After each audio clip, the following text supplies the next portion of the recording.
Assalamualaikum warahmatullahi wabarakatuh. Selamat siang, salam sejahtera bagi kita semua. Mohon maaf lahir dan batin. Taqabbalallahu minna wa minkum, taqabbal ya karim. Ini masih suasana Lebaran, jadi mudah-mudahan dengan adanya silaturahim ini tentu sangat bermanfaat sekali bagaimana kita berbincang-bincang terkait dengan ilmu pengadaan barang dan jasa, baik itu yang sudah berpengalaman lebih tua maupun bagi teman-teman kita yang masih CPNS, karena kelas-kelas ini sangat penting, sangat bermanfaat sekali sehingga bisa membantu tugas-tugas kedinasan kita terkait dengan pengadaan barang dan jasa. Bapak Ibu kelas khusus MSTC semuanya, selanjutnya kepada yang terhormat beliau Bapak Profesor Budi Santosa selaku Direktur Utama Lembaga MS Training and Consulting, yang terhormat Bapak Muklis selaku Komisaris Utama Lembaga MS Training and Consulting, yang terhormat Bapak Fani Duha ST MSc, Kepala Balai Pelaksana Pemilihan Jasa Konstruksi Wilayah Kepulauan Riau, Dirjen Bina Konstruksi PUPR, yang terhormat Bapak Ibu sahabat MS yang hadir dalam ruangan Zoom siang hari ini.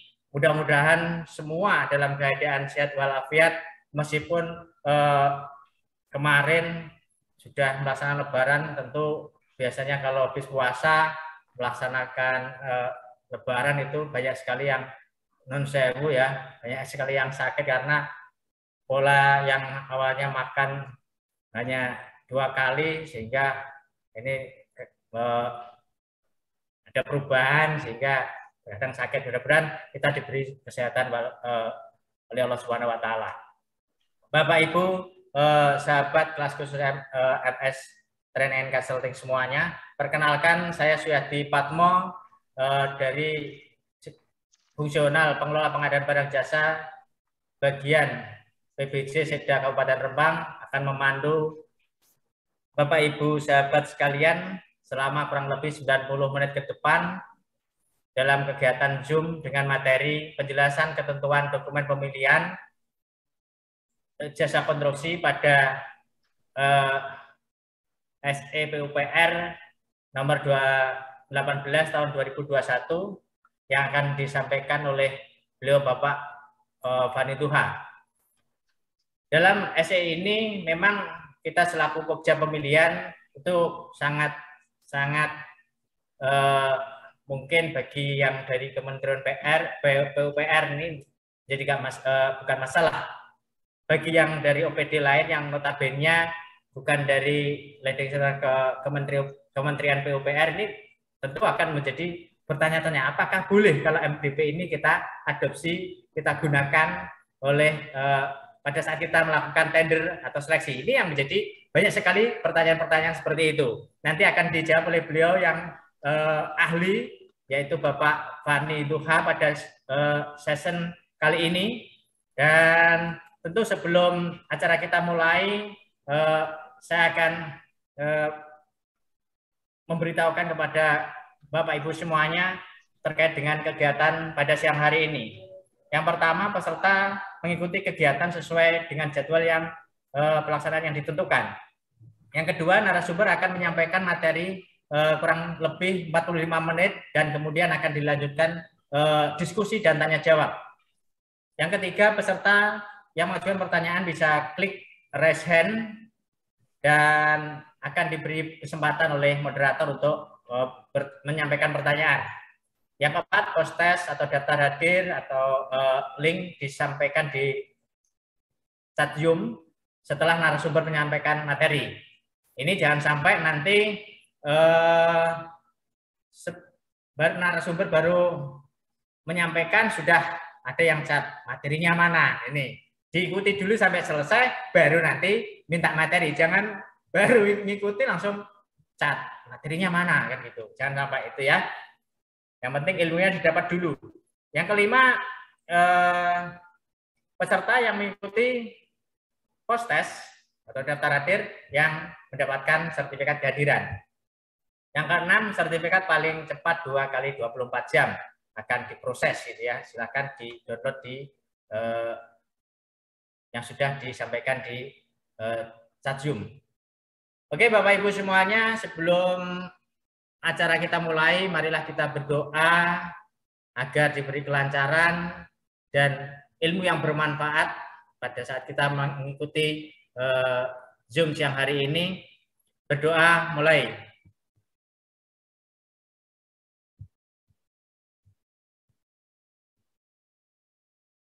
Berdoa selesai. Kepada beliau Bapak Fadi Duha, ST, MSc, kami persilahkan untuk menyampaikan materi terkait dengan penjelasan ketentuan dokumen pemilihan jasa konstruksi pada SE Menteri PUPR nomor 18 tahun 2021 dengan durasi waktu 45 menit ke depan. Kami persilahkan. Baik, terima kasih. Bismillahirrahmanirrahim. Assalamualaikum warahmatullahi wabarakatuh. Selamat siang, selamat sore. Mungkin ada yang sudah di wilayah tengah atau timur sudah sore ya Bapak Ibu semua. Selamat siang, selamat sore. Yang terhormat Pak Budi Santosa, terima kasih sudah diberikan kesempatan nih untuk hadir di sini untuk sharing dengan teman-teman semua. Karena biasanya dari pertemuan-pertemuan seperti ini dua arah nih nanti diskusinya. Jadi kami pun bisa mendapat masukan ya dari pengalaman Bapak Ibu semua di lapangan seperti apa, sehingga nantinya regulasi yang disusun terkait dengan PBJ ini bisa kita perbaiki. Karena ya kita yakinlah namanya regulasi ini tidak ada yang sempurna Bapak Ibu semua. Ya kalau regulasi baru dikeluarkan setelah sempurna, tidak akan ada regulasi itu. Ya, jadi regulasi ini kita keluarkan, kemudian nanti ada perbaikan-perbaikan di lapangan, ada kekurangan di lapangan, ini kemudian berkelanjutan kita perbaiki. Kemudian juga yang kami hormati rekan-rekan kami juga di Muji Santosa yang sering kita bertemu ya, ada Pak Mustafa di sini, ada Pak Suhendra, Pak Suyadi juga.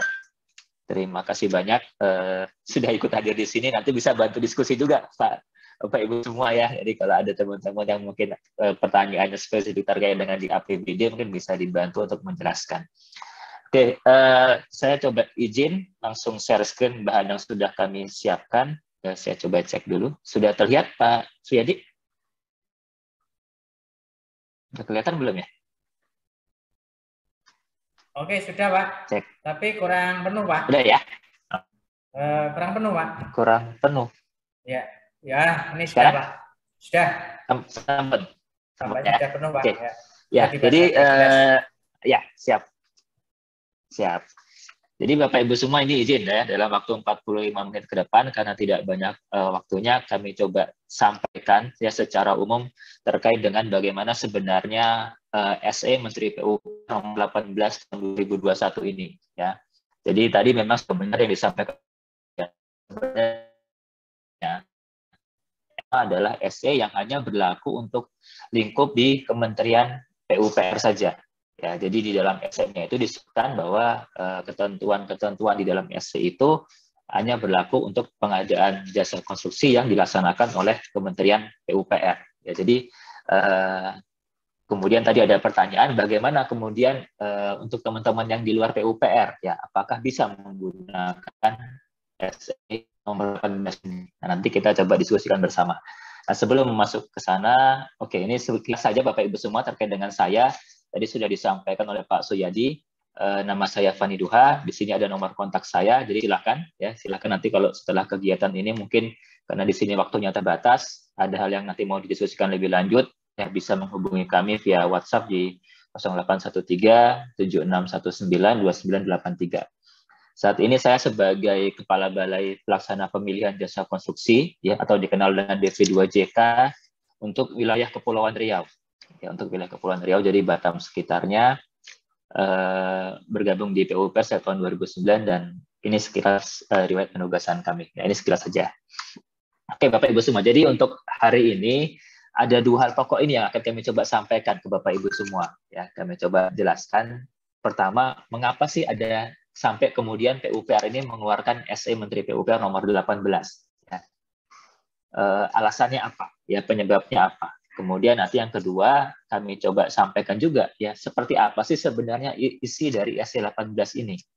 Ya, apakah kemudian ada hal-hal yang mungkin bisa Bapak Ibu gunakan juga ya untuk pengadaan barang jasa, khususnya pengadaan jasa konstruksi yang dilakukan oleh teman-teman di luar PUPR ya. Karena sebenarnya ada hal-hal di dalam SE ini yang tidak semuanya merupakan hal yang baru ya, tapi ada yang sifatnya menjelaskan. Nah, hal-hal yang sifatnya penjelasan inilah yang rasanya ya bisa juga Bapak Ibu gunakan ya.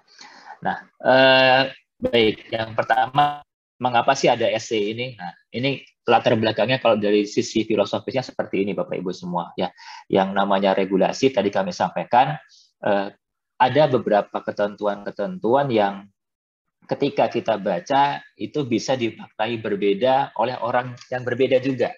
Ya, bisa jadi ketika kita membaca regulasi itu, membaca ketentuan itu, kita melihatnya seperti ini. Ya, yang sebelah kiri misalkan melihatnya adalah bentuknya kotak.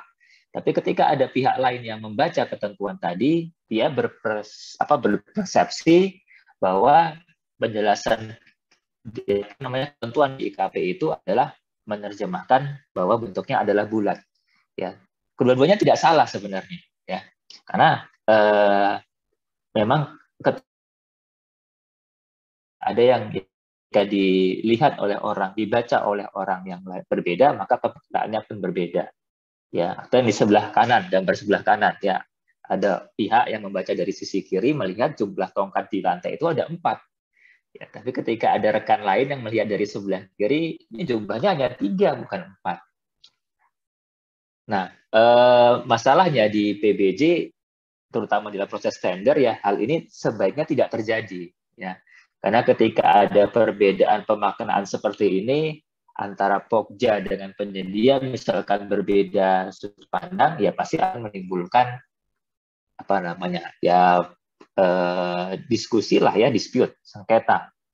Nanti ada lagi antara Pokja dengan inspektoratnya misalkan. Ya. Kemudian mungkin dengan APH-nya. Karena kan yang namanya PBJ ini kan yang berkepentingan tuh banyak ya. Ada PA, ada KPA, ada PPK, Pokja, penyedia, APH, LSM.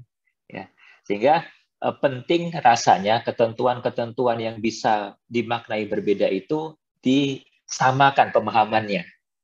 Ya. Nah, itulah isi dari SE ini Bapak Ibu semua. Jadi SE ini mencoba mendudukkan, kita melihatnya dari sudut pandang yang mana ini. Ya. Apakah melihat dari sisi orang yang sebelah kiri sehingga nanti semuanya membaca bahwa tongkat di lantai itu ada 4, bukan 3 ya.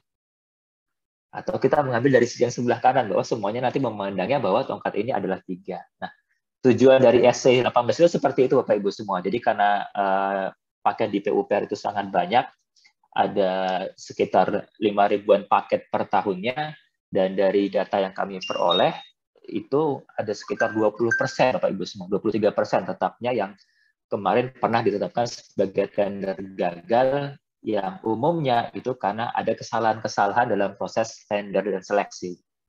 Ya, entah kesalahan dalam penyusunan dokumen, entah kesalahan dalam melakukan evaluasi, ya, entah kesalahan dalam melaksanakan prosedur pemilihan, yang salah satu sumbernya adalah karena ketidaksamaan tadi ya, ketidaksamaan membaca, memahami, memaknai ketentuan-ketentuan di dalam aturan di pedomannya LKPP-nya atau di MDP-nya LKPP. Nah, berdasarkan dua hal inilah Bapak Ibu semua, kemudian Pak Menteri menugaskan Dirjen Bina Konstruksi, tolong dong dibuat ya semacam pedoman, penjelasan lebih rinci bagaimana memaknai ketentuan-ketentuan di dalam MDP, ketentuan di dalam Perlem 12 misalkan, ya sehingga stakeholder di PUPR itu membacanya sama. Ya, entah dia Pokja, entah dia penyedia, entah dia PA KPA-nya, ya, entah dia inspektoratnya, ketika dihadapkan pada suatu ketentuan, sama semua membacanya ini. Ya, jadi nggak ada dispute lagi masalah kok beda ini antara satu dengan yang lain cara evaluasinya. Pokja di BP2JK saya di Batam kok beda dengan BP2JK di Papua, misalkan cara evaluasinya. Nah, itu nggak terjadi lagi, karena semua sudah disamakan. Nah, terkait dengan pertanyaan teman-teman tadi, apakah kemudian SE18 ini bisa Bapak Ibu gunakan juga di tempat Bapak Ibu semua? Kalau mencantolkan kepada SE-nya tidak bisa, ya, karena tadi di dalam SE ini kan lingkupnya sudah dibatasi, ya, bahwa SE ini hanya berlaku untuk Kementerian PUPR. Tetapi substansi isinya, nah ini yang ada Bapak Ibu bisa gunakan sebenarnya, ya. Karena SE ini kan sebenarnya bukan peraturan, tapi sifatnya penjelasan, ya, penjelasan atas Perlem LKPP, MDP-nya LKPP. Nah, nanti ada hal-hal yang tanpa SE pun Bapak Ibu sebenarnya bisa sesuaikan. Ya, kenapa? Karena di aturannya LKPP sendiri kan menyatakan mereka menyiapkan model dokumen pemilihan, ya, model bukan standar. Kalau dulu kan ada aturan yang lama adalah standar. Namanya standar itu kan sudah terstandar, tidak bisa kita modifikasi. Yang bisa kita lakukan adalah hanya melengkapi, mengisi ketentuan-ketentuan yang memang diminta diisi. Ya, misalkan di LDP diminta diisi besaran jaminan penawarannya berapa, ya, persyaratan peralatannya apa. Tapi ketentuan di IKP-nya tidak bisa kita ubah karena sudah terstandar. Tetapi dengan aturan yang sekarang kan LKPP menggunakan diksi model, ya. Artinya ada hal-hal yang bisa kita sesuaikan. Bahkan di dalam MDP-nya itu sendiri, di dalam IKP itu disebutkan, ya, bahwa MDP ini dapat disesuaikan oleh Pokja sepanjang tidak bertentangan dengan ketentuan peraturan perundangan. Jadi yang sifatnya memperjelas itu bisa kita lakukan, ya, tanpa melanggar ketentuan di dalam KPP sendiri. Jadi kemudian kenapa Pak Menteri, pertanyaan kan kalau memang bisa diubah-ubah oleh Pokja, kenapa kemudian Menteri kami mengeluarkan SE? Nah, ini untuk keseragaman aja, ya, karena Pokja di PUPR itu kan dari barat ke timur kan, ya, dari Aceh sampai Papua masing-masing kan ada banyak jumlahnya, ya. Jadi untuk keseragaman penyusunan dokumen, pelaksanaan evaluasi Pokja antara Aceh sampai Papua, ya, harus diseragamkan. Dengan cara menyeragamkan yang paling mudah adalah kita membuat sebuah pedoman umum, ya, untuk teman-teman BP2JK di kami, sehingga dibuatlah dalam bentuk SE. Tanpa SE pun sebenarnya bisa, ya, tapi tadi dengan kekhawatiran kalau tanpa ada SE ini bisa jadi BP2JK di Aceh beda nanti dokumen yang memahami penjelasan sosialisasi itu beda dengan teman-teman BP2JK di Papua. Nah, untuk menyeragakan itu kemudian dibuatlah SE18 ini. Jadi terkait dengan pertanyaan Pak Suyadi tadi, Bapak Ibu semua, terkait dengan SE ini, kalau mencantumkan bahwa kami mengikuti SE18 itu nggak bisa. Ya, misalkan dalam MDP Bapak Ibu semua kemudian menuliskan bahwa proses evaluasi mengikuti SE18, ya, itu nggak bisa. Tapi isi dari SE itu ketika Bapak Ibu rasa itu sebuah penjelasan sifatnya, yang kemudian dituangkan di dalam dokumen pemilihan Bapak Ibu semua, itu bisa dilakukan. Ya, karena hanya menjelaskan saja, menyeragamkan cara membacanya. Ya. Contoh-contohnya lah bisa kami perlihatkan. Ya. Nah, ini substansi dari SE18 Bapak Ibu semua. Ya. Jadi ini di chat ada Pak Mulawarman menanyakan, SE hanya berlaku untuk PUPR. Iya, sekali lagi Pak Mulawarman, ya. Jadi kalau Bapak Ibu baru bergabung, kami sampaikan sekali lagi, kalau SE-nya 18 ini memang hanya berlaku untuk PUPR saja. Tapi tadi kami sampaikan, kan Pokja sebenarnya diberi kewenangan untuk menyesuaikan, mengubah dokumen pemilihan itu sepanjang tidak bertentangan dengan peraturan. Jadi nanti di dalam isi SE ini ada yang Bapak Ibu sebenarnya bisa gunakan, ya, untuk memperjelas dokumen pemilihan yang akan Bapak Ibu susun, ya, sehingga penyedianya paham, ya, kalau nanti ada APH juga bisa sama pemahamannya. Jadi seragam semua pemahamannya, ya. Tapi jadi bukan mencantolkan ke SE-nya, tapi nanti isi dari SE ini Bapak Ibu bisa transfer lah, ya, ke copy, ya, di copy ke dokumen Bapak Ibu semua sehingga berlaku juga untuk pengadaan di Bapak Ibu semua, ya. Nah, kembali ke sini Bapak Ibu semua, isi dari SE18 ini ada 4 substansi pokoknya. Nah, yang pertama misalkan kami mencantumkan bahwa penyusunan HPS untuk paket-paket yang di atas 100 miliar atau yang jasa konsultasi 10 miliar, artinya paket-paket yang akan ditetapkan oleh PA, pengguna anggaran, maka pada saat menyusun HPS itu, sebelum HPS disusun harus ada review dulu oleh pejabat eselon 1. Nah, ini sebenarnya mengacu ke aturan yang lama. Ya, ini kalau di Permen LKPP kan tidak diwajibkan seperti ini sebenarnya, ya. Nah, rasanya juga ini kalau mau digunakan di Bapak Ibu, ini nggak bisa langsung digunakan, ya. Kalau ini mungkin harus ada aturannya juga nih kalau mau pakai yang ini, ya. Kemudian yang kedua terkait dengan penambahan persyaratan. Nah, penambahan persyaratan kita tahu kan memang dibolehkan, ya, diizinkan di dalam Perlem 12. Tetapi yang terjadi kemudian adalah ada kekhawatiran penambahan persyaratan ini akan sangat banyak ini, sangat variatif. Ya, karena tadi kami punya 5.000 paket, Pokjanya ada dari Aceh sampai Papua. Kalau kemudian tidak dikawal ini penambahan persyaratan, nanti bisa macam-macam nih penambahan persyaratannya. Sama-sama bangun jalan, tapi kok bangun jalan di Aceh ada syarat dukungan, ya bangun jalan di Jawa nggak ada syarat dukungan, kok beda, ya padahal sama-sama bangun jalan nih. Nah, untuk membatasi itu, untuk mengawal itu, kemudian Pak Menteri mengambil keputusan setiap penambahan persyaratan harus direview dulu, ya harus mendapat persetujuan dulu dari eselon 1 JOGI, ya dari Direktur Jenderalnya. Kalau paket Bina Marga, paket jalan, ya harus mendapat persetujuan dari Pak Dirjen Bina Marga. Paket bendungan, keairan, ya harus mendapat persetujuan dari Dirjen SDA. Kalau mau menambahkan persyaratan, ya. Nah, ini cukup efektif karena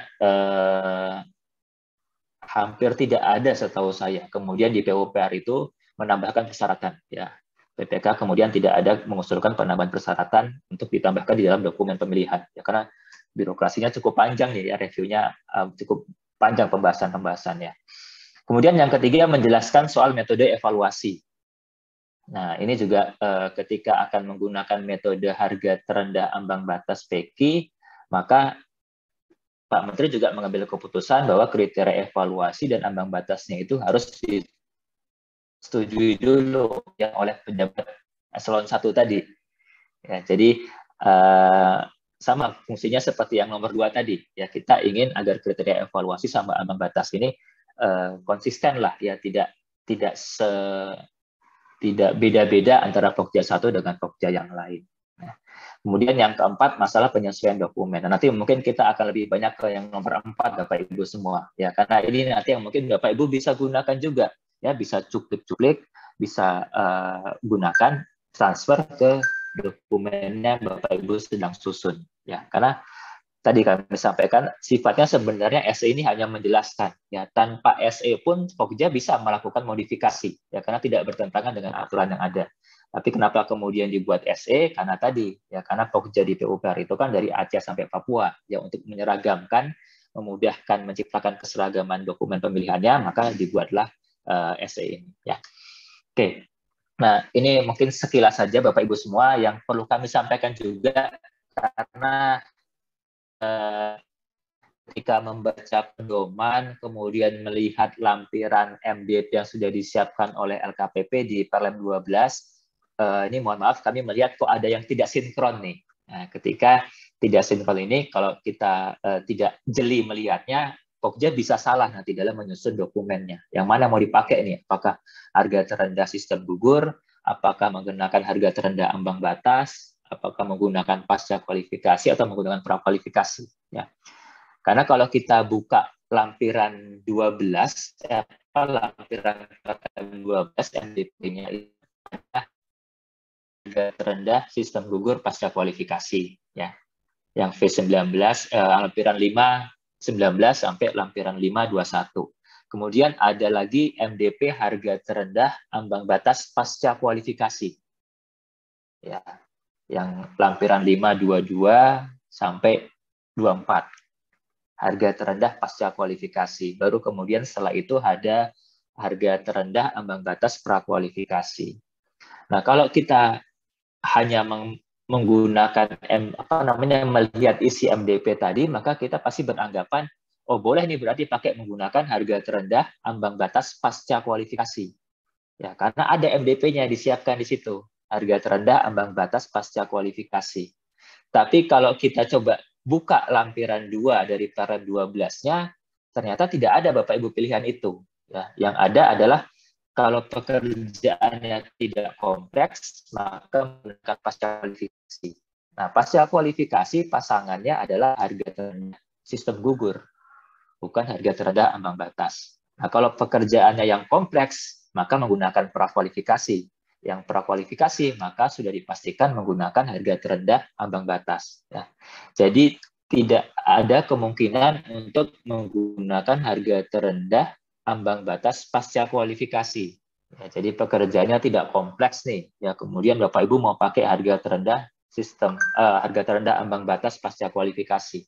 Ya, kalau kami memahaminya tidak bisa karena di dalam lampiran 2-nya tidak ada pilihan itu. Meskipun di dalam lampiran 5 ada MDP harga terendah ambang batas pasca kualifikasi. Nah, itu untuk menyeragamkan itu, kemudian dijelaskan di sini bahwa di dalam SE18 itu kalau pekerjaannya tidak kompleks, ini pekerjaan konstruksi ya, yang tidak kompleks, maka menggunakan sistem gugur pasca kualifikasi.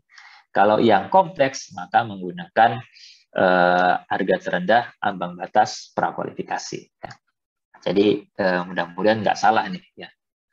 Kemudian yang nomor 4 tadi yang kami sampaikan ya, kalau menggunakan kriteria evaluasi ambang batas untuk yang menggunakan harga terendah ambang batas, maka harus ditetapkan oleh pejabat pimpinan tinggi media. Kalau ini rasanya kalau Bapak Ibu mau gunakan nggak bisa langsung kalau ini ya, ini mungkin harus ada surat edaran juga dari pemerintah setempat. Tapi kalau yang nomor 2 dan nomor 3 ini ya Bapak Ibu harusnya bisa menggunakan itu, ya bisa memahami seperti itu.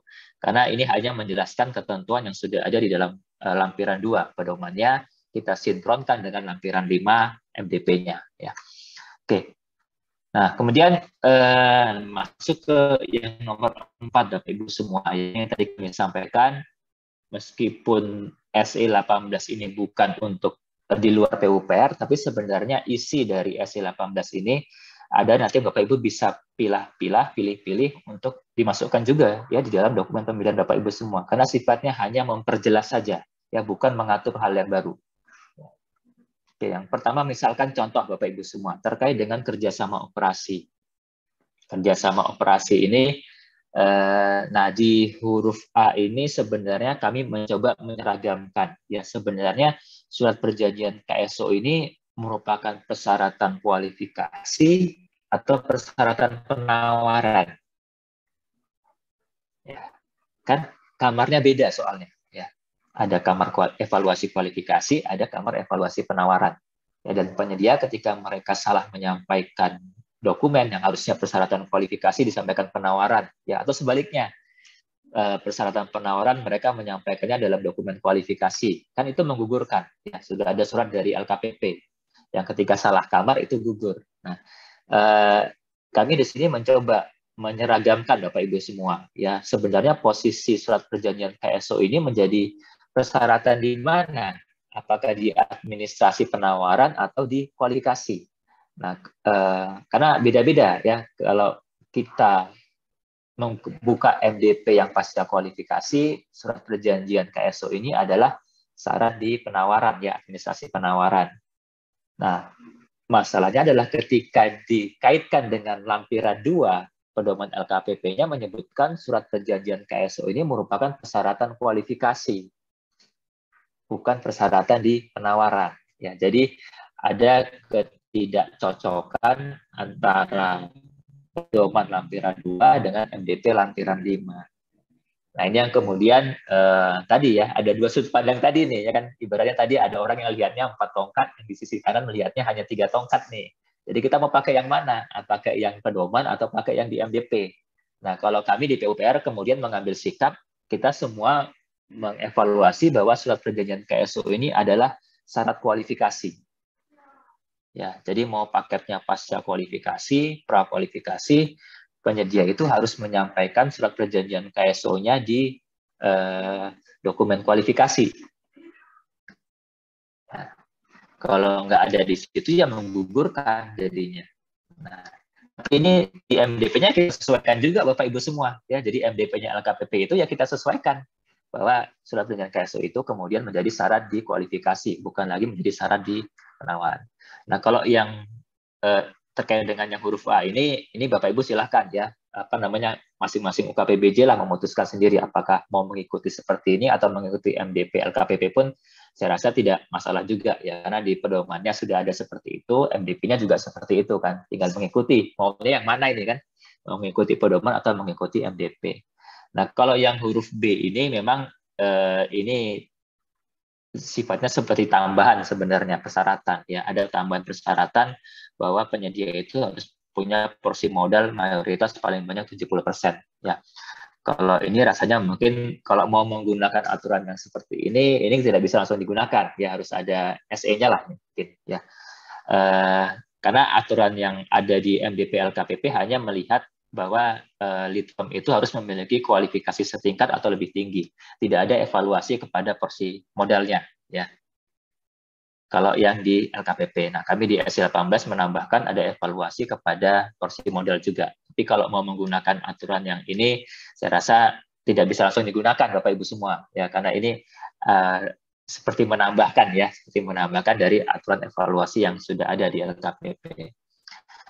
Nah, kemudian yang ketiga, yang T. Ini kenapa saya beri kotak merah? Karena ini sebenarnya juga penting, Bapak Ibu semua, Bapak Ibu harusnya bisa menyesuaikan MDP, bukan harusnya, ini malah harusnya disesuaikan ya, ini malah harus disesuaikan ya, karena MDP-nya jelas-jelas tidak sinkron dengan pedoman dan aturan Undang-Undang Jasa Konstruksi, Bapak Ibu semua ya. Jadi di MDP-nya pekerjaan konstruksi itu menyebutkan boleh KSO antara kecil dengan kecil untuk pekerjaan konstruksi. Ya, ini di MDP ya, saya bicara MDP. Jadi di MDP-nya itu kalau Bapak Ibu buka ketentuan di IKP, ya, coba nanti cari ketentuan terkait dengan KSO ini, membolehkan KSO antara kecil dengan kecil di pekerjaan konstruksi. Ya, padahal di pedomannya sudah menyebutkan, ya, di pedomannya lampiran 2, ya, jadi di pedomannya LKPP sendiri lampiran 2 menyebutkan kalau pekerjaan konstruksi itu penyedia itu tidak boleh KSO antara kecil dengan kecil. Ya, jadi di sini artinya Bapak Ibu harusnya menyesuaikan MDP-nya. Ya. Nah, yang soal seperti ini kan tidak perlu dengan SE, nggak perlu Bapak Ibu semua. Ya ini yang kami contohkan tadi. Jadi ada sifatnya yang Bapak Ibu bisa langsung sesuaikan, mengambil dari contoh dari SE ini, karena memang secara substansi itu harusnya disesuaikan, ya, dibenarkan, diperbaiki, diperbaiki. Bahwa kecil dengan kecil untuk pekerjaan fisik itu nggak boleh KSO. Karena kalau itu nggak dihapus, berarti kan Bapak Ibu akan membolehkan penyedia jasa fisik KSO kecil dengan kecil. Ya, nggak bisa digugurkan tuh nanti kalau ada yang KSO seperti itu. Tidak bisa digugurkan, tapi dokumen pemilihan Bapak Ibu semua menjadi tidak sesuai dengan ketentuan peraturan perundangan. Ya, nggak sesuai dengan lampiran 2 LKPP, tidak sesuai dengan aturan Undang-Undang Jakon yang tidak membolehkan KSO kecil dengan kecil. Ya. Ini yang kami kotak merah ini yang menurut pertimbangan kami Bapak Ibu harusnya bisa langsung sesuaikan ya. Jadi bukan merujuk kepada SE 18 tapi karena memang aturan ini harusnya tidak seperti ini gitu loh. Harusnya diperbaiki. Jadi MDP-nya Bapak Ibu semua harus disesuaikan agar tidak bertentangan dengan pedoman dan tidak bertentangan dengan tidak bertentangan dengan aturan Undang-Undang Jakon. Nah, ini saya coba nyambung aja ke kolom chat ya. Ada Bu Betty menanyakan kalau jasa konsultasi bagaimana? Nah, kalau jasa konsultasi boleh Bapak Ibu semua. Kecil dengan kecil itu ber-KSO. Ya. Berarti MDP-nya sudah sesuai. Nah, silakannya kembali di LKPP, di MDP-nya LKPP jasa konsultasi itu justru tidak membolehkan kecil dengan kecil ber-KSO. Di MDP konsultannya LKPP tidak membolehkan kecil dengan kecil KSO. Nah, itu sebaiknya juga. Ya Bu Betty ya, jadi itu yang harus diperbaiki tuh. Jadi di MDP-nya LKPP terkait dengan yang konsultan diperbaiki. Harusnya kecil dengan kecil itu boleh ber-KSO. Jadi mungkin teman-teman LKPP ya, karena pada saat itu kan ini ketukar nih posisinya. Ya, ketukar gitu. Ya, jadi harus diperbaiki ya. Oke ya. Lanjutkan. Nah, kemudian saya lanjutkan kalau yang nomor 2 ini hanya sifatnya penjelasan. Ini rasanya juga tidak terlalu penting. Hanya untuk mengingatkan teman-teman Pokja kami aja, karena ada teman-teman Pokja kami yang masih memeriksa sertifikat kompetensi kerja. Jadi ada penyedia yang pada saat memasukkan dokumen penawaran, mereka upload juga nih SKA-nya, upload SKT. Oh, SKA-nya nggak sesuai dengan kita syaratkan. Yang kita minta misalkan ahli jalan, yang dia sampaikan ahli gedung, gugur nih. Nggak boleh harusnya, ya, karena SKK itu bukan hal yang dievaluasi. Jadi di sini hanya menegaskan saja sebenarnya. Nah, saya masuk ke bagian yang kanan nih, Bapak Ibu semua, terkait dengan peserta KSO, ya, penjelasan mengenai jadi di dalam MDP-nya LKPP itu kan ada penjelasan bahwa setiap peserta yang termasuk dalam KSO dilarang menjadi peserta baik secara sendiri maupun sebagai anggota KSO yang lain, ya, pada paket pekerjaan yang sama. Jadi seingat saya kalau di MDP-nya LKPP hanya sampai sini nih kalimatnya, ya. Nah, padahal definisi peserta itu kan adalah ketika penyedia jasa itu mendaftar, dia sudah dianggap sebagai peserta. Ya. Jadi bayangkan nih, ya, pada saat mendaftar, PTA mendaftar, PTB mendaftar. Ya. Kemudian pada saat memasukkan penawaran, sebenarnya PTA dan PTB ini tidak memasukkan penawaran. Yang memasukkan penawaran adalah KSO, PTA, PTB. Jadi mereka sudah ber-KSO. Jadi pada saat memasukkan penawaran, mereka ber-KSO ini, PTA dan PTB. Ya, tapi kemudian karena ketentuan seperti ini, bahwa peserta itu dilarang menjadi peserta baik secara sendiri maupun sebagai anggota KSO, nah berarti kan harus dilihat, ya. Ketika dia sudah mendaftar, dia sudah menjadi peserta, ya. Artinya kalau dia memasukkan, harusnya dia memasukkan tidak boleh ber-KSO, ya, harusnya sendiri juga nih.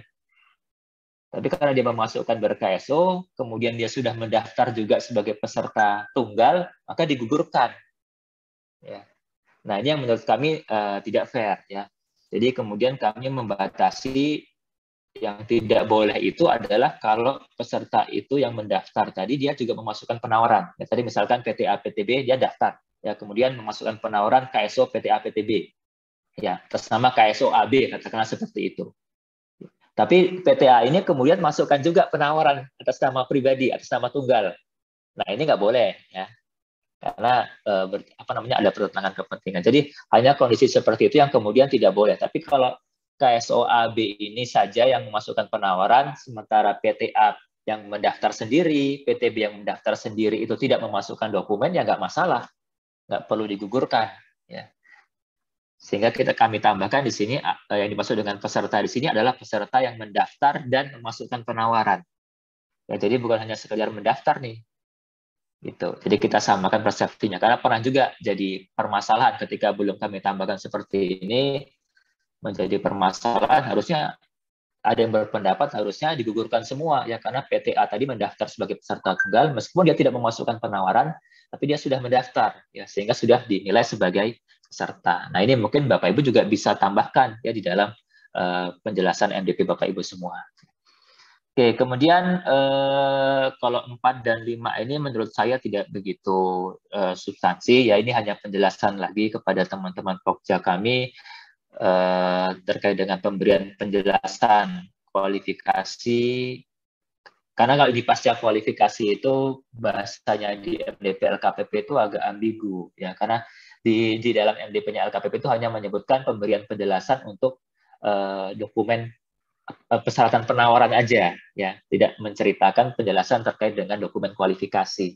Nah, ini kami tambahkan penjelasan bahwa pemberian penjelasan yaitu untuk penjelasan kualifikasi dan penjelasan LDP secara bersamaan, yang nggak perlu ada 2 kali pemberian penjelasan. Kemudian terkait dengan perpanjangan batas akhir, ya ini kita seragamkan pada hari kerja dan jam kerja. Ya, ini hanya penjelasan untuk teman-teman Pokja aja. Kemudian yang keenam, Bapak Ibu semua, soal metode ini, ya, pekerjaan utama sebenarnya yang dipermasalahkan, ya, pekerjaan utama. Nah, ini terutama yang poin D ini, Bapak Ibu semua, ini karena kami temukan kalau paket-paket di atas 50 miliar, paket besar kan ada persyaratan metode kerja, ya. Nah, pernah kejadian memang pekerjaan utama kan sudah dibatasi hanya 4 maksimal, ya. Hanya 4 pekerjaan utama. Nah, pernah kejadian yang dituliskan di LDP memang benar, hanya 4 pekerjaan utama. Tapi kemudian pada saat evaluasi, Pokja itu Jadi seolah-olah pekerjaan utamanya kemudian beranak gitu loh Pak. Ada anak-anaknya, ada sub-subnya ini. Ya, misalkan pekerjaan utamanya disebutkan adalah pekerjaan pembangunan lantai 2, misalkan seperti itu. Nah, kemudian di lantai 2 ini ada sub-subnya lagi, ada pekerjaan kolom lantai 2, ada pekerjaan balok lantai 2, ada pekerjaan lantai 2, ada pekerjaan dinding lantai 2, yang itu semua kemudian si Pokja itu memaksa penyedia jasa untuk harusnya mereka menceritakan semua nih. Ya, menceritakan sub-subnya tadi. Jadi mereka dalam metode itu ada metode untuk pekerjaan kolom, ya, ada metode untuk pekerjaan balok. Padahal tadi kan yang kita minta sebenarnya hanya 4 saja, ya, tapi karena ada sub-subnya ini kemudian pernah kejadian ada sampai 40 sub item pekerjaan yang harus dijelaskan oleh penyedia jasa. Nah, ini yang kemudian pimpinan kami merasa kok nggak pas seperti itu, tidak sesuai dengan tujuan awal adanya pembatasan pekerjaan utama hanya 4. Jadi kemudian dijelaskan di ISE ini sub pekerjaan dari pekerjaan utama tidak termasuk dalam hal yang diuraikan dalam metode pelaksanaan pekerjaan. Jadi ini untuk menjelaskan juga tadi, untuk menyamakan juga ya menjelaskan juga dari sudut pandang mana ini kita mau melihat kan gitu ya. Oke ya. Oke, kemudian berikutnya yang ke-7 isinya adalah pembuktian kualifikasi secara daring. Nah, ini juga sebenarnya hanya pilihan nih ya, prioritasnya kita mau secara daring atau secara luring. Nah, kalau di PUPR kemudian arahnya adalah prioritasnya adalah secara daring. Ya, sebenarnya kan pilihan ya, pembuktian kualifikasi ini boleh secara daring atau tatap muka ya. Yang di sebelah kiri ini ketentuan di MDP-nya LKPP.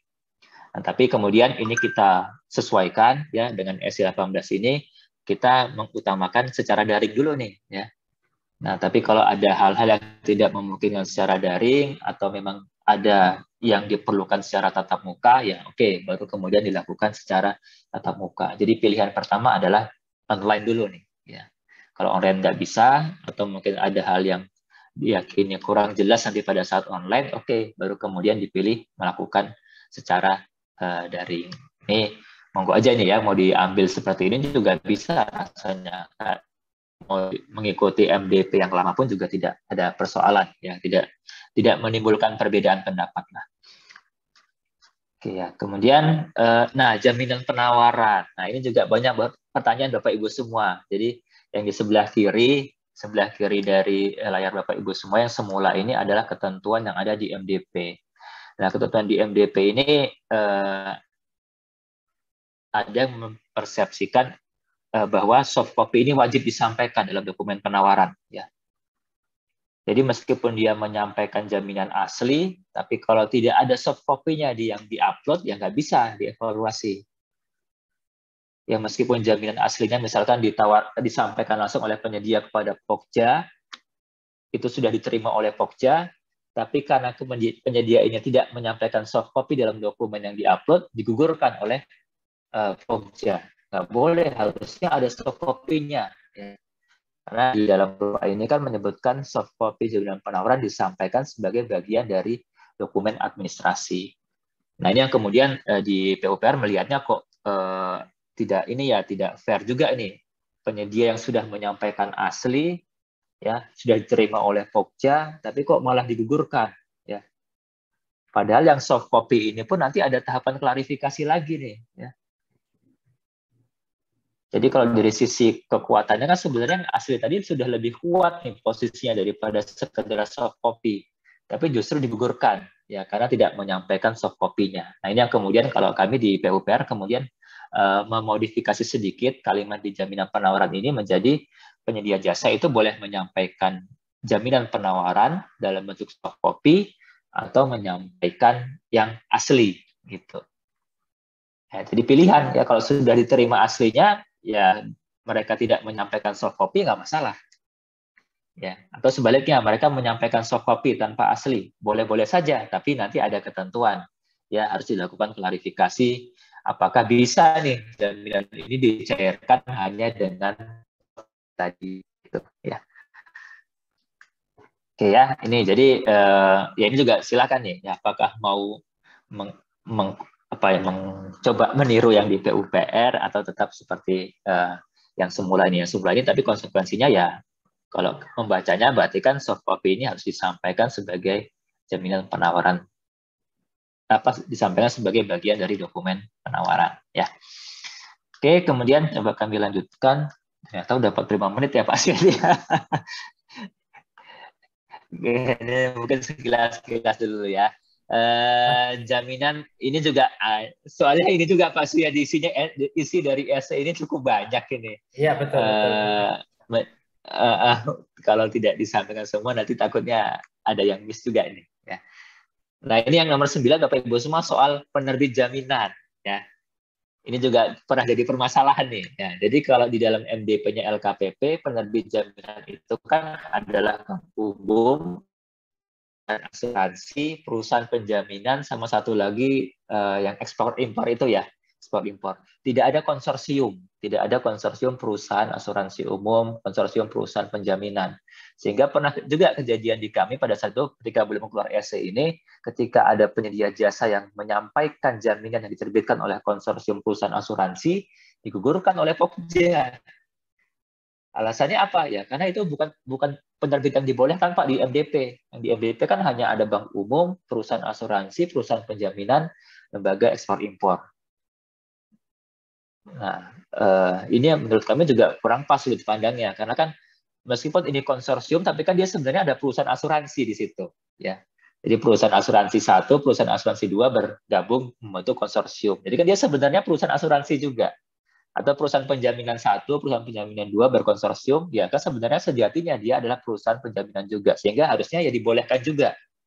Nah, tapi untuk menghindari debat-debat seperti itu, kemudian di essay 18 ini ya kita tambahkan bahwa penerbit jaminan itu bisa yang 4 tadi, plus kita tambahkan lagi satu lagi, ya, konsorsium perusahaan asuransi, konsorsium lembaga penjaminan, yang memang mempunyai program asuransi kerugian. Karena kan memang dari OJK juga mengeluarkan ya daftar perusahaan asuransi, perusahaan penjaminan sama konsorsium yang bisa menerbitkan asuransi kerugian ini gitu. Jadi ini rasanya juga menurut kami ya bisa juga Bapak Ibu tambahkan di dalam MDP Bapak Ibu semua ya untuk menghindari perdebatan tadi.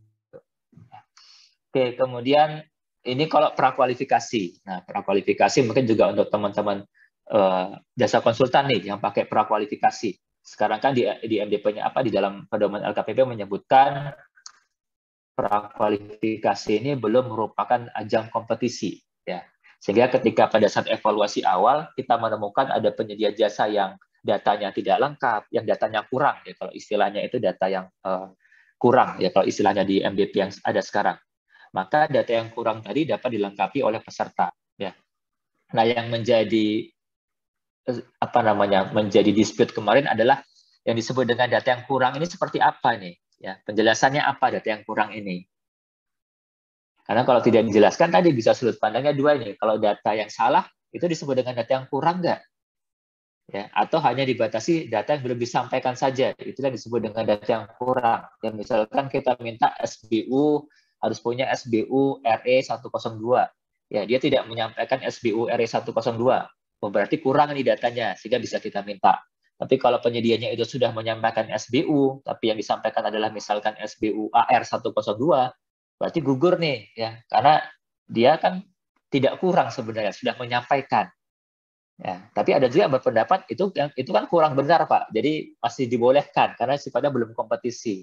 Nah ini yang kemudian kami di ASI 18 mengambil sikap seperti ini Pak Ibu semua. Jadi yang disebut dengan kurang itu baik itu data yang belum disampaikan maupun data yang salah. Ya. Jadi misalkan SBU tadi dia belum menyampaikan SBU yang kita minta, ya kita sampaikan ke dia untuk melengkapi.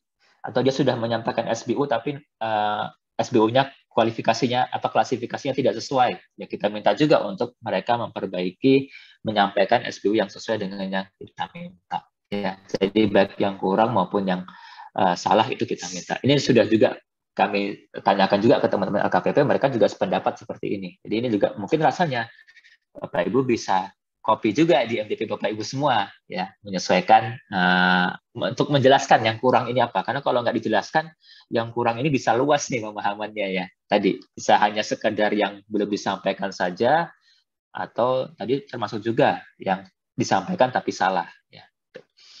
Oke, kalau ini terkait dengan subkon, nah ini juga subkon mungkin hanya sekilas mengganti redaksi di ujung kalimatnya aja, ya, SSKK menjadi LDP, ya, karena kan di LDP ada daftar subkon, ada pekerjaan subkon yang diminta, ya, harusnya ke sana menyesuaikan. Ya. Kemudian pertentangan kepentingan, nah ini pertentangan kepentingan juga kami coba tambahkan nih, ya, karena waktu itu ada masukan dari teman-teman AFIP kami sih, inspektorat kami, karena melihat teman-teman Pokja itu kok sering tidak melakukan evaluasi pertentangan kepentingan, ya, yang dilihat hanya indikasi persekongkolan saja, yang ukurannya kan kesamaan dokumen penawaran, ya, kesamaan kesalahan ketik dan sebagainya hanya di sana, tapi tidak melihat kepada evaluasi pertentangan kepentingan. Nah ini kami tambahkan di MDP, ya. Tolong Pokja itu lihat juga nih, ya, evaluasi pertentangan kepentingan dari aktenya, atau mungkin ada informasi dari PPK atau dari informasi dari pihak lain yang menyatakan antara pemenang sama cadangan ini misalkan, ya, ada pertentangan kepentingan dan sebagainya, ya. Kemudian nomor 13 ini terkait dengan evaluasi peralatan. Nah, kalau kami menegaskan Bapak Ibu semua, ya, menegaskan bahwa tidak dilakukan klarifikasi baik itu fisik dokumen maupun fisik peralatan, ya, karena bahasa di MDP-nya itu kan tidak dilakukan klarifikasi secara fisik. Nah, ini kami beranggapan agak kurang jelas nih. Yang tidak dilakukan klarifikasi ini apakah dokumen-dokumennya atau peralatan fisiknya, fisik alatnya. Ini kemudian kami perjelas itu adalah terhadap fisik dokumen maupun fisik peralatan. Oke, itu kemudian kalau TKDN kami hanya menyesuaikan penjelasan rumusannya Bapak Ibu semua, ya, karena kalau yang di LKPP kami melihatnya mungkin pada saat menyusun MDP ini salah mengcopy nih, ya, karena menggunakan TKDN komponen barang nih, ya, bukan untuk pekerjaan konstruksi. Kemudian terkait dengan persyaratan pengalaman kualifikasi usaha kecil. Nah ini juga mungkin Bapak Ibu harusnya bisa sesuai. Ya. Kenapa? Karena antara MDP sama pedomannya nggak sama nih. Ya. Jadi untuk paket-paket yang, ini paket konstruksi ya, paket konstruksi yang nilainya di atas 2,5 miliar sampai dengan 15 miliar, artinya untuk usaha kecil, itu kan ada persyaratan harus punya satu pengalaman 4 tahun terakhir. Ya. Tapi untuk yang kurang dari 3 tahun, itu harus punya satu pengalaman pada bidang yang sama.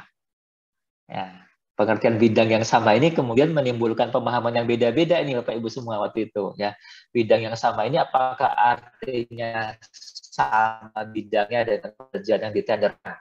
Ya, misalkan sekarang sedang tender bangunan gedung sekolah, berarti penyedia yang kurang dari 3 tahun ini harus punya pengalaman bangun gedung sekolah. Kalau nggak punya, nggak bisa berarti. Sedangkan yang penyedia yang usianya lebih dari 3 tahun, itu dibolehkan punya pengalaman pekerjaan konstruksi apapun, yang nggak harus sejenis.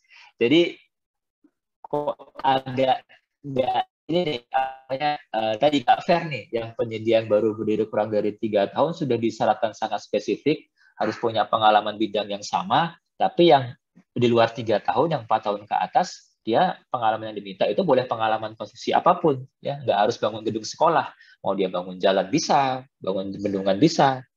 Nah, untuk itu kemudian kami di PUPR menyeragamkan itu Bapak Ibu semua. Jadi untuk yang kurang dari 3 tahun pun pengalaman yang diminta cukup pengalaman pekerjaan konstruksi, ya, tidak harus yang sejenis nih, ya, tidak harus yang bidang yang sama gitulah. Jadi kami memaknai bidang yang sama ini adalah pekerjaan konstruksi yang sama, ya. Pengertian bidang itu kami mengartikan itu adalah sebuah pekerjaan konstruksi.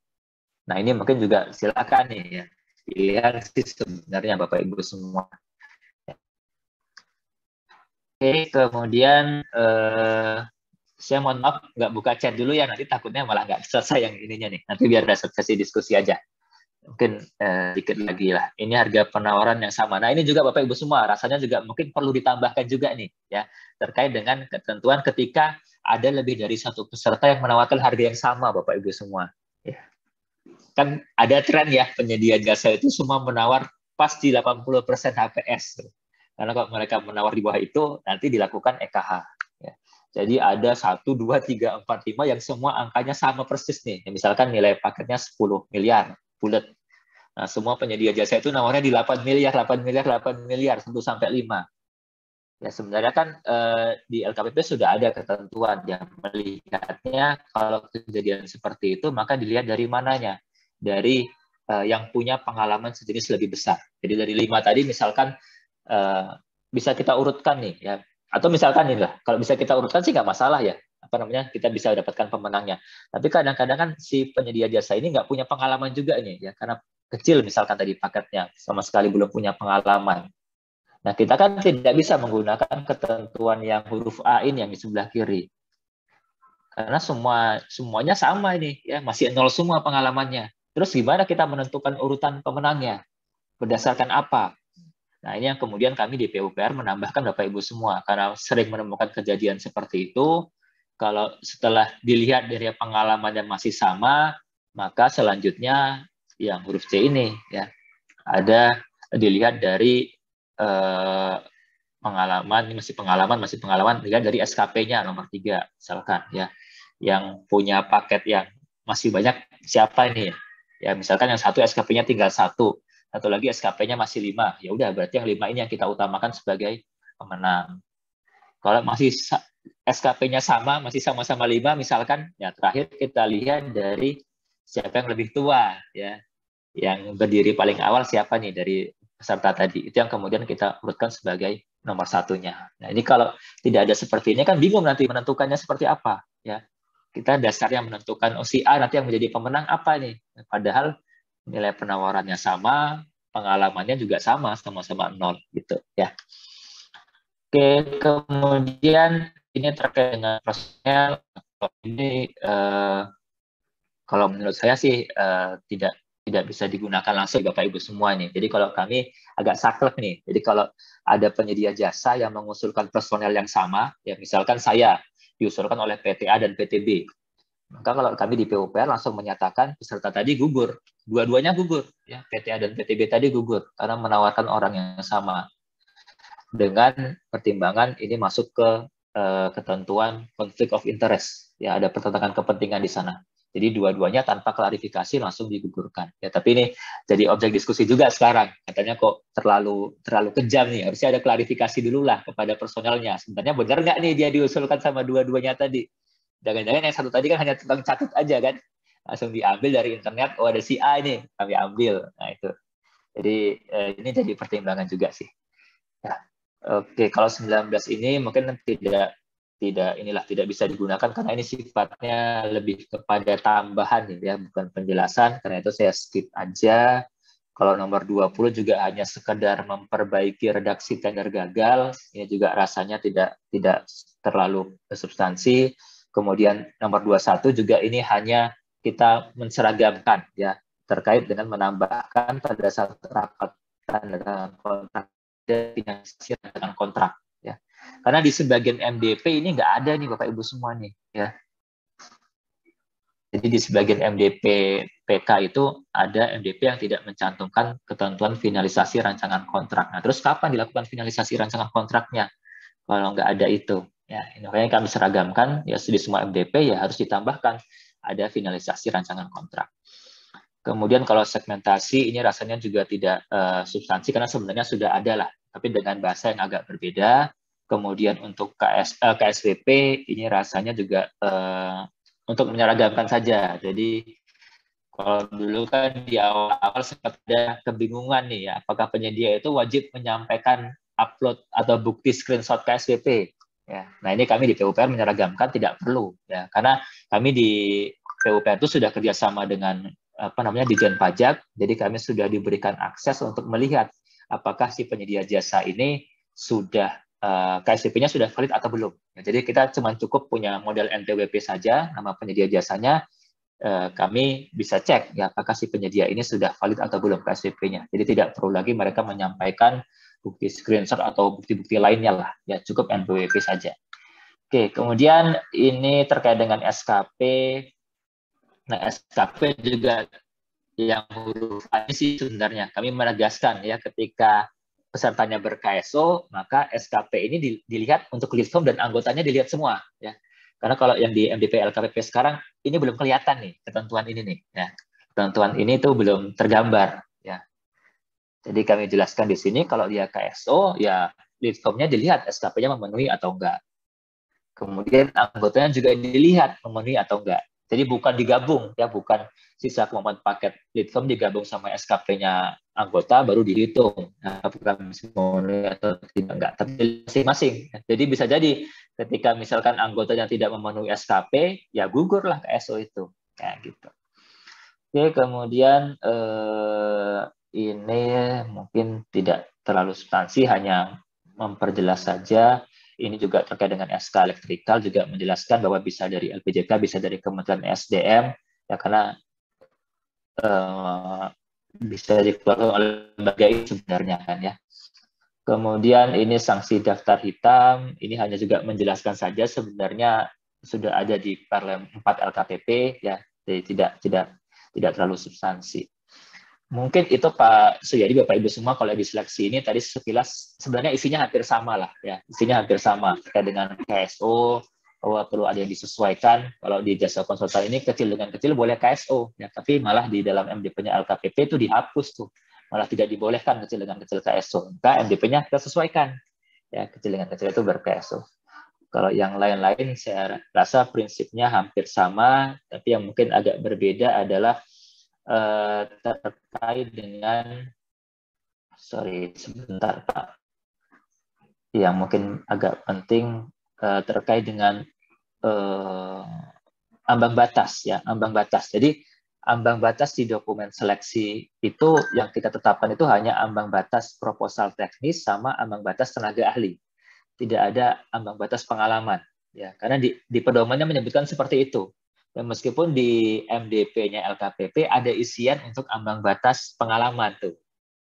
Nah, ini yang kami di PUPR kemudian menegaskan. Jadi kalau ambang batasnya seleksi itu ya hanya pada ambang batas proposal sama tenaga ahli. Tidak ada ambang batas di pengalaman perusahaan gitu. Ya. Oke. Saya rasa itu Pak Suyadi, mohon maaf nih, karena kalau dari sisi waktu untuk menceritakan keseluruhan isi, kenapa seperti itu, perbedaannya dengan LKPP seperti apa, tidak cukup waktu. Tapi intinya tadi Bapak Ibu semua ya, Bapak SE 18 ini memang ruang lingkupnya adalah untuk Kementerian PUPR. Ya, tapi secara isinya, jadi Bapak Ibu jangan lihat SE-nya, tapi lihat isi dari SE ini. Jadi isi dari SE ini yang sifatnya penjelasan, itu Bapak Ibu bisa, bahkan tadi ada beberapa hal yang harusnya disesuaikan MDP-nya LKPP, ya agar tidak bertentangan dengan pedomannya. Saya rasa itu Pak Suyadi, kita bisa buka forum diskusi ya, masih ada waktu setengah jam, nanti kita diskusi lebih lanjut di sana. Kami kembalikan, terima kasih Pak Suyadi.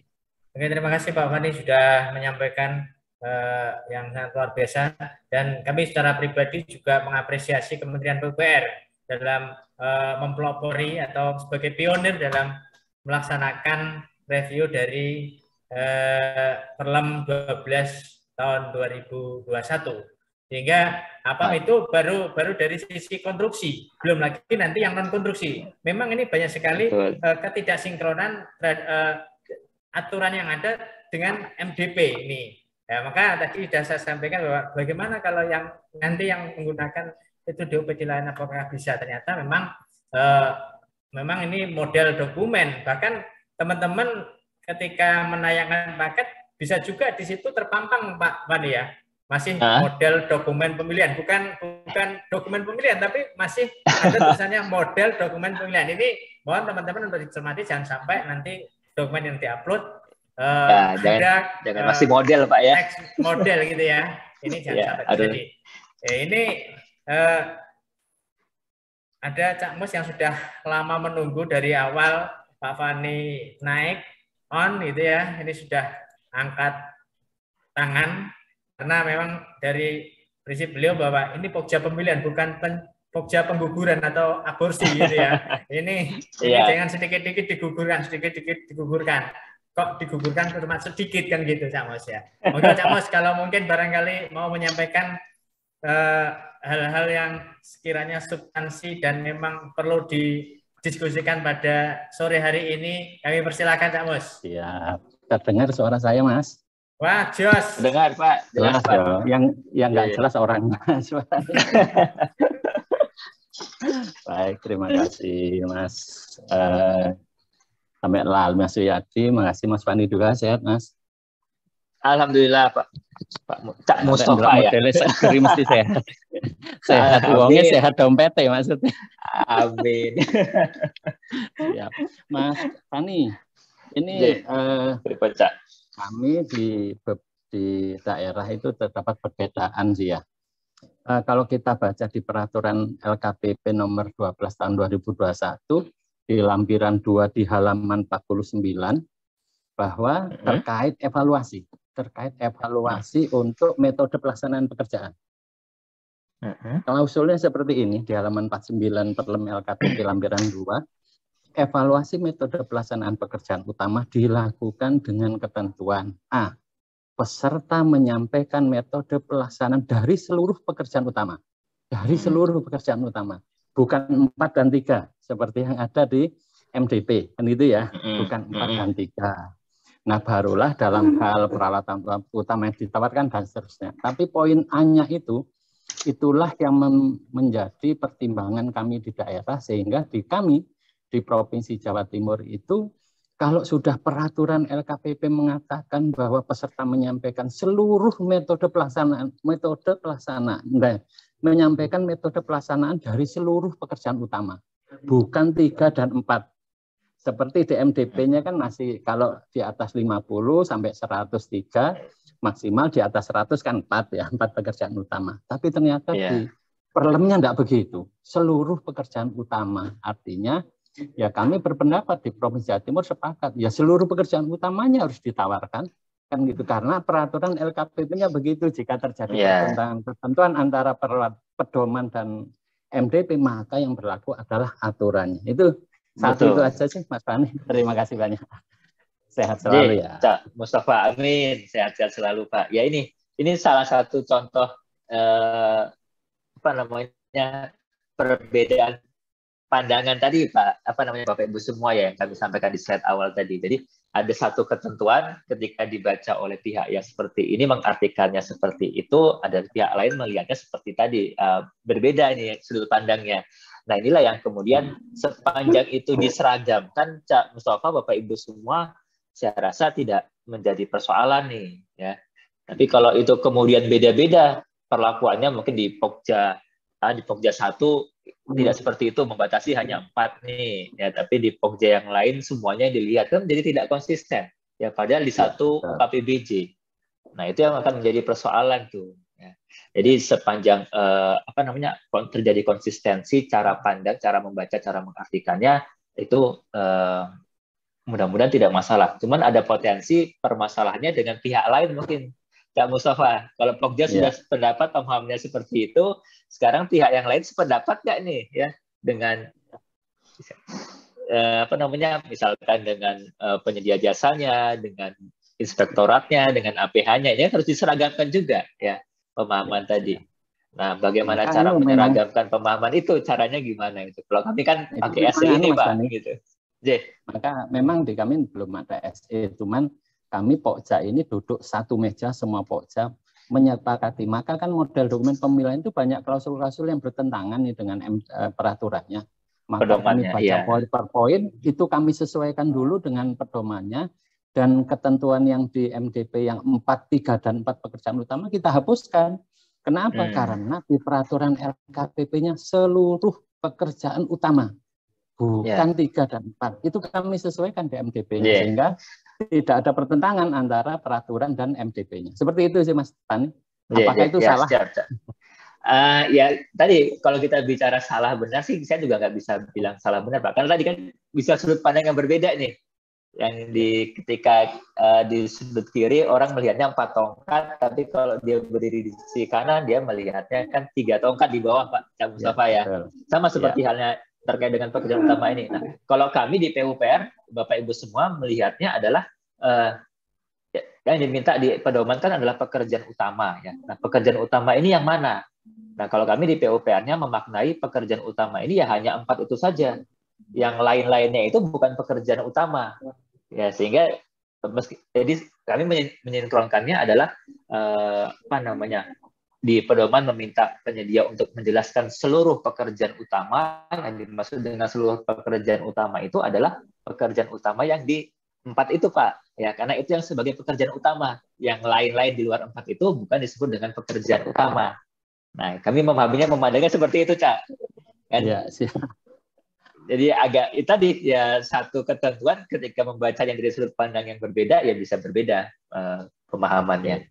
Cuman yang perlu tadi mungkin yang ke pihak-pihak lainnya juga perlu disosialisasikan, Cak Mustafa, kepada tadi ya, penyediaan juga jangan sampai salah tangkap nih bahwa yang dimaksud adalah pekerjaan utamanya seperti apa, apakah hanya 4 itu atau yang dimaksud dengan tim teman-teman dari Jawa Timur tadi gitu. Oke, siap, terima kasih. Yang penting bukan salah dan benar, tapi harus disepakati bersama satu KPBC. Ya, gitu ya, Pak. seragaman, betul. Yeah. Karena memang ya itulah MDP kita. Terima kasih Mas Fani, sehat selalu. Amin.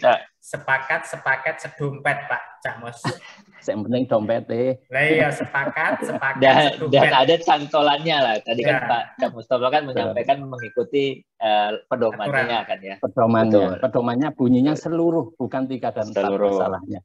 Ya, oke. Terima kasih Mas Fani. Terima kasih Mas atas masukan. Ini kemudian ada Pak Farid Ma'ruf. Ini sudah lama dari tadi ya. Monggo Pak Farid untuk menyampaikan ke Pak Fani.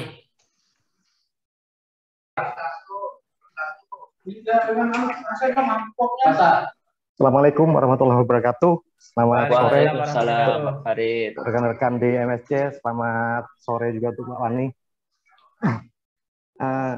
Terima kasih atas paparan untuk masalah SK 18 ini. Kebetulan Pak Fani Duha, apa suara saya terjelas dengar? Oh ya, clear Pak. Ada kebetulan dari 1 minggu terakhir ini Pak Fani, kami ada perdebatan tentang segmentasi Pak Fani. Memang saya kebetulan hanya mengikuti rapat pada saat reviewnya. Saya bukan pokjanya, kebetulan saya dari sekretariat di bagian barang jasa di Kabupaten Kutai Kartanegara.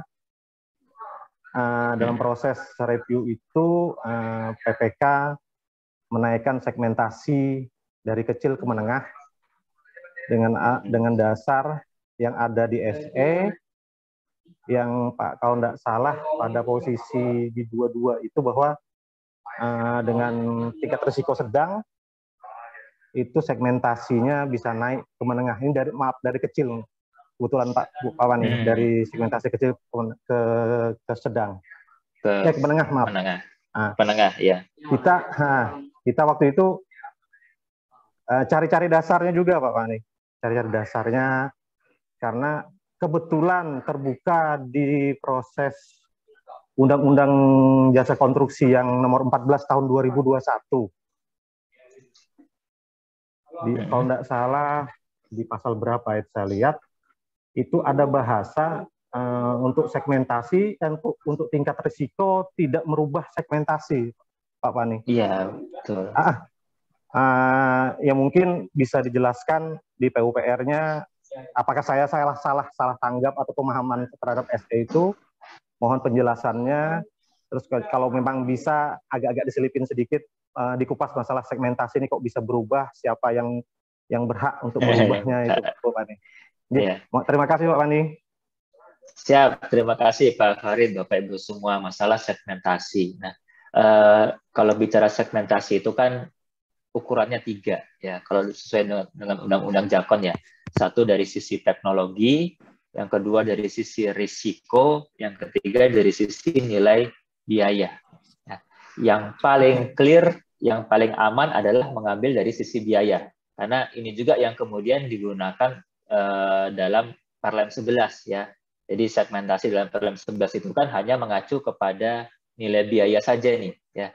Ketika nilainya sampai dengan 15 miliar, maka berarti untuk usaha kecil. 15 sampai 50 untuk usaha menengah dan seterusnya ya. Jadi dari sisi nilai biaya. Nah, memang berarti di sini kan yang coba diambil adalah kemudian mengambil kriteria teknologi sama risiko nih ya. Yang ini harus dijelaskan nih ya. Ketika mau memindahkan misalkan dari sisi nilai biaya hanya 10 miliar ya. Berarti kan untuk usaha kecil ya 10 miliar nih. tapi kemudian pengen dinaikkan menjadi menengah, ya maka harus bisa dijustifikasi dari sisi teknologi atau risikonya. Nah, cuman sayangnya Bapak Ibu semua, teknologi dan risiko ini belum ada penjelasan yang clear ini. Ya, tidak seperti biaya lah. Kalau biaya kan siapapun yang melihatnya akan sama nih, 10 miliar berarti ini kan nilainya di bawah 15 miliar, berarti untuk usaha kecil. Tapi kalau risiko sama teknologi ini tidak ada apa ya, tidak ada yang kepastiannya tadi, sifatnya kualitatif ya.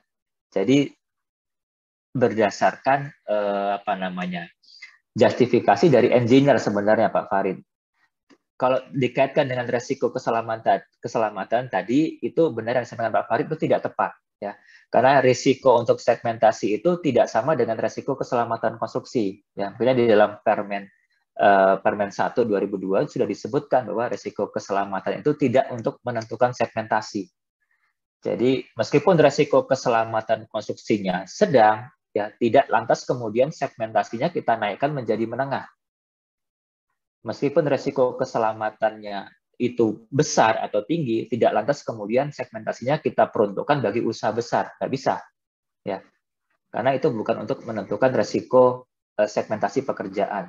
Jadi harus dibuat justifikasi dari sisi teknologi sama risiko pekerjaan, Pak. Risiko pekerjaan ini kalau di PP itu kemudian ada sih breakdown-nya, itu melihat kepada lokasi pekerjaan, melihat kepada, saya kurang ingat, ada 4 aspek yang dilihat Pak. Nanti coba lihat di PP 22 atau PP 14 2021 ya. Itu ada 4 aspek yang harus diuraikan. Nah, 4 aspek inilah yang harus dibuat dulu nih ya untuk menilai apakah kemudian paket ini bisa dinaikkan segmentasinya atau enggak, tidak mengikuti segmentasi biaya. Ya. Nah, siapa yang membuat? Yang membuat adalah harusnya dari engineer-nya, dari konsultan perencana. Jadi ketika Bapak Ibu terima paket fisik, harusnya di dalam dokumen perencanaan itu sudah menentukan bahwa paket ini resikonya tinggi, ya, paket ini resikonya menengah. Harusnya sudah ada di sana. Bukan pada saat mau kita tenderkan, baru kemudian dicari-cari cara untuk kita naikkan dari kecil ke menengah atau menengah ke besar. Ya. Harusnya itu sudah perencanaan awal nih. Nah ini yang kadang-kadang nggak ada di awal. Pada saat perencanaan awal itu PPK belum melihat bahwa nanti bangunan ini belum diminta ke konsultan perencananya lah, ya, nanti masuk ke segmentasi mana ini. Tapi secara umum Pak Farid, Bapak Ibu semua akan menimbulkan banyak pertanyaan ya kalau kita menaikkan segmentasi berdasarkan risiko sama teknologi tadi, karena ukurannya nggak jelas tadi, ya karena sifatnya kualitatif. Jadi ya tinggal kuat-kuatan apa ya?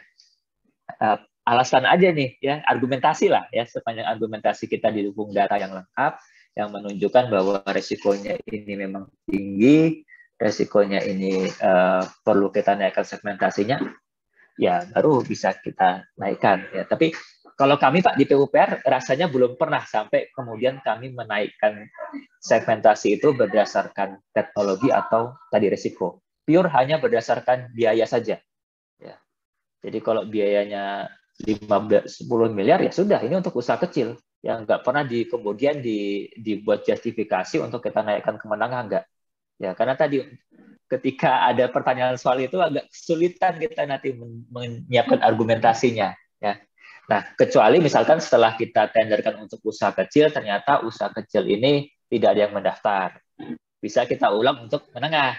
Nah kalau itu kan lebih jelas ukurannya kan, sudah kita tenderkan untuk usaha kecil nggak ada yang ini kok, nggak ada yang lulus, nggak ada yang masuk, ya sudah bisa kita ulang untuk menengah. Itu bisa seperti itu. Tapi awalnya kita tenderkan dulu untuk usaha kecil. Kalau kecil nggak bisa, baru kita naikkan. Demikian Pak Farid. Mudah-mudahan bisa menjawab. Maaf Pak Pani, berarti yang tertuang di dalam SE itu untuk tingkat risiko tidak berpengaruh terhadap segmentasi kualifikasi usaha, Pak Pani ya? Iya betul Pak. Itu bukan di SE saja, malah di Permen Keselamatan Konstruksinya ditulis seperti itu. Dulu kalau di Permen 1 2022 berarti ya yang baru sekarang. Itu kalau saya nggak salah ada ketentuan itu bahwa resiko keselamatan konstruksi itu tidak untuk menentukan segmentasi pekerjaan konstruksi. Itu. Ya karena itu memang clear ya kalau mungkin, itu Pak. Ya, karena mungkin ya pemahaman masing-masing seperti Pak Pani di awal bilang tadi kan cara pandangnya. Terus ya itu teman-teman melihat Di SE itu kalau tidak salah di nomor 22 itu ada bahasa dengan tingkat risiko bisa mengubah segmentasi. Maka kita kemarin tuh agak-agak goyang juga nih itu.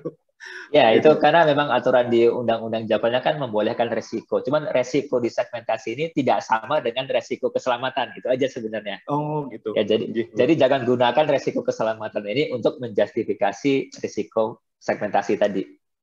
Tidak dia. Gitu. Ya. Terima kasih Pak Fani. Ya, siap Pak Farid. Terima kasih Pak Farid sudah berpartisipasi. Selanjutnya ini tidak ada yang resen ya. Nah, ini kelihatannya sudah sepi, tapi ini di kolom chat ada yang ini Pak terkait dengan kompleksitas pekerjaan Pak. Apa sih yang ini ada yang terkait dengan tadi sebenarnya sudah disampaikan Pak Fani ini terkait dengan teknologi, risiko dan biaya. Ya, ini sebenarnya bisa mengakomodir di sini. Tapi kelihatannya kurang puas kalau mungkin belum dijawab oleh Pak Fani sendiri. Wah, ini biasanya orang kan kemantapannya seperti itu, Pak.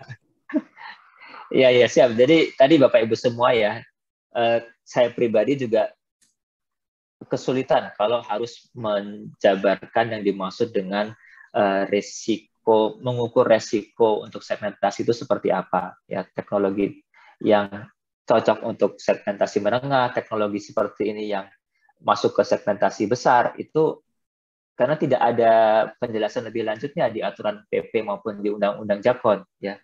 Jadi yang paling aman ya, paling aman kalau segmentasi ya dari biaya saja, ya. Jangan kita kemudian mencari kajian, mencari jalan, bermanuver, mencari-cari lah untuk ini kita naikkan ke menengah atau tinggi. Sama seperti halnya, saya nyambung aja ya di kolom chat Pak, ada pertanyaan dari Pak Aryan Hidayat terkait dengan pekerjaan kompleks. Nah, ini agak mirip nih dengan penentuan segmentasi, sama-sama nggak jelas juga ini, ya. Jadi kalau pekerjaan kompleks itu kan kriterianya 4 ya, risikonya tinggi, teknologinya tinggi, peralatannya khusus, sama satu lagi sulit didefinisikan bagaimana cara pengadaannya. Nah, ini kan juga nggak jelas nih, ya disebut dengan risiko tinggi itu seperti apa? Ya, teknologi tinggi itu seperti apa? Peralatan khusus itu seperti apa? Ya, ini juga tidak jelas ya ukurannya seperti apa. Apakah misalkan ketika menggunakan tower crane berarti ini adalah teknologi tinggi sehingga kita lakukan dengan cara pekerjaan kompleks dengan prakualifikasi. Apakah seperti itu? Ya. Kalau kami di PUPR rasanya 99% itu semuanya ditenderkan dengan cara pasca kualifikasi. Artinya pekerjaannya tidak kompleks. Ya. 5.000 paket tadi rasanya 99% itu pekerjaan yang tidak kompleks ditenderkannya. Meskipun nilainya besar-besar ya, ada yang 100 miliar, 200 miliar. Biasanya yang pekerjaan kompleks ini hanya pekerjaan-pekerjaan bendungan ya. Kalau yang bangun jalan, jembatan, flyover, ya, bangun gedung, rusun, mau 10 lantai sekalipun, kalau di kami itu masuk ke pekerjaan tidak kompleks. Ya, meskipun tadi ada tower crane di sana, ada peralatan apalah yang berat-berat, itu tetap kemudian kami kategorikan itu pekerjaan yang tidak kompleks ya. Untuk menghindari, itu tadi kita kan menghindari ada nanti di akhir ditanyakan sama auditor, sama inspektor, ini kenapa kompleks nih ya, alasannya apa, argumentasinya bagaimana. Kesulitan di sana nantinya. Jadi baik menentukan segmentasi dari sisi resiko sama teknologi, kemudian menentukan pekerjaan kompleks, ini tidak ada penjelasan lebih lanjutnya Bapak Ibu semua. Jadi ya pintar-pintar. Kalau memang mau menggunakan sebagai pekerjaan kompleks atau menaikkan segmentasi, ya tinggal pintar-pintar tim engineer-nya menyiapkan kajian-kajian yang menunjukkan bahwa pekerjaan ini resikonya tinggi, ya, peralatannya khusus dan sebagainya. Mungkin itu Pak Siyadi. Oh, Pak Yadinya lagi telepon nih. Mungkin Pak Syarifuddin, resen, saya ambil alih dulu ya. Silakan Pak Syarifuddin, ini resen. Ya, baik Pak Fani. Kedengaran ya Pak? Terdengar Pak, terdengar. Ya, Assalamualaikum warahmatullahi wabarakatuh. Waalaikumsalam warahmatullahi wabarakatuh. Ya. Saya izin langsung saja ini Pak. Ya. Yang pertama itu masih ada beberapa yang melakukan tender itu mensyaratkan harus memiliki IUJK Pak. Sementara mungkin masih ada beberapa peserta mungkin yang memiliki IUJK, tapi kan ada juga yang sudah tidak memiliki sudah IUJK, NIB ya. Pak. Ya, sudah NIB. Nah, terus kemudian terkendala dengan ternyata itu di OSS yang di UMKU itu kalau kita mau mengajukan sertifikat standar itu tidak bisa terbit Pak kalau masih menggunakan SPU lama. Dia bisa SKK-nya bisa terbit kalau SPU-nya itu SPU yang diterbitkan oleh OSS juga. Sementara untuk ikut tender yang menengah dan besar itu kan harus SBU, NIB, dan SKK Pak. Ya. Nah itu persyaratannya. Kecuali yang kecil cuman SBU dan NIB saja. Ya. Nah, ini mungkin bisa dikasih pencerahan Pak Fani ya. Makasih Pak. Assalamualaikum warahmatullahi wabarakatuh. Oke, siap Pak Sarifuddin. Terima kasih Pak diskusinya. Ini terkait dengan IUJK. Nah, ini juga Bapak Ibu semua, kalau kami di SC18 kemudian juga ini menjadi salah satu yang menjadi dijelaskan nih ya. Jadi yang Pokja syaratkan itu sebenarnya kan bukan IUJK, bukan NIB. Tapi yang disyaratkan adalah perizinan berusaha. Ya. Nah, perizinan berusaha ini bisa dipenuhi dengan IUJK yang masih berlaku atau NIB dan sertifikat standar. Ya. Jadi bisa dua itu, ya. Bisa dalam bentuk IUJK, yang kedua bisa dalam bentuk NIB dan sertifikat standar. Yang kita syaratkan adalah perizinan berusaha. Jadi kita bukan mensyaratkan IUJK, bukan mensyaratkan NIB. Ya, tapi yang kita syaratkan adalah penyedia jasa harus memiliki perizinan berusaha. Nah, itu Pak Sarifuddin yang mungkin perlu diperbaiki itu dokumennya, bahwa yang diminta itu adalah perizinan berusaha, ya, bukan IUJK, bukan NIB. Nah, perizinan berusaha ini tadi bisa dipenuhi dengan penyedia itu menyampaikan IUJK yang masih berlaku, atau yang kedua menyampaikan NIB plus sertifikat standar. Nah, bagaimana dengan sertifikat standar tadi? Nah, ini kami juga di SC18 menjelaskan bahwa sertifikat standar itu adalah SBU, ya, baik itu SBU yang diterbitkan oleh proses yang lama atau SBU yang sudah yang baru, Pak Sarifuddin. Jadi kalau menyampaikan NIB, ya, dicek lagi dia punya SBU nggak, ya. Kalau sudah ada SBU-nya, entah itu SBU-nya masih diterbitkan oleh LPJK yang lama, itu sudah memenuhi, ya, tidak harus dengan sertifikat standar. Nah, kalau di kami seperti itu, Pak Sarifuddin, perlakuannya. Jadi yang disyaratkan adalah perizinan berusaha, bisa dipenuhi dengan IUJK atau dengan NIB, dan sertifikat standar, tapi sertifikat standarnya itu juga dalam bentuk SBU saja, ya, tidak harus menyampaikan surat sertifikat standar itu, enggak, tapi cukup SBU-nya aja. Demikian, Pak Suyadi. Mudah-mudahan terima kasih Pak. Ini jelas. Masih sisa 2 menit, ya, sehingga ini mohon untuk closing statement Pak Wani, karena memang kalau kita bicara soal proses pemilihan ini memang 4 SKS Pak, sehingga nggak cukup lah waktu hanya 45 menit atau 1,5 jam ini nggak cukup gitu ya. Tapi memang ini sangat banyak permasalahan, belum lagi nanti ada daerah yang terkait dengan jaminan penawaran mintanya harus bank umum, bank daerah, ini kalau ya, itu ditolak, nah itu kan banyak sekali. Belum lagi nanti berbicara soal peralatan utama, kita mensyaratkan peralatan utama, namun di dalam AHSP RAP-nya itu ternyata tidak disyaratkan peralatan utama yang tersebut, sehingga nanti akan berpengaruh memang, kalau memang CI kan pengaruh di harga sewa di situ. Banyak sekali permasalahan-permasalahan terkait dengan proses pemilihan ini. Maka kalau dikasih waktu 1,5, saya yakin juga tidak cukup. Maka mungkin bisa disambung di lain hari, bisa langsung chat ke Pak Wani, karena ini waktunya sudah di batas akhir, maka saya minta Pak Wani untuk closing statement dengan materi hari ini. Oke, langsung closing aja Pak ya. Ya, siap. Ya, ini mohon maaf ya Bapak Ibu semua, saya tidak bisa menjawab semua pertanyaan yang di kolom chat. Nanti tadi diteruskan aja lah ke WA saya, nanti saya coba jawab melalui WA.